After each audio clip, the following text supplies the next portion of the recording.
చూడ్డానికి అచ్చం French fries లాగా కనబడుతుంది కదండీ! ఇది ఫ్రెంచ్ ఫ్రైసే కానీ ఆలూతో ప్రిపేర్ చేసింది కాదండి. వాటర్ మిలన్ తిన్న తర్వాత తొక్కనైతే పడేస్తూ ఉంటాం కదా! ఆ పడేసే తొక్కతోటి నేను ఈరోజు ఫ్రెంచ్ ఫ్రైస్‌నైతే ఇంట్లో ప్రిపేర్ చేశాను.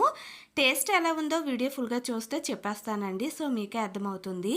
తొక్కనైతే పైన ఇలా గ్రీన్ పార్ట్‌ని మొత్తం చెక్కేసుకొని వీలైనంత సన్నంగా అయితే కట్ చేసుకోండి.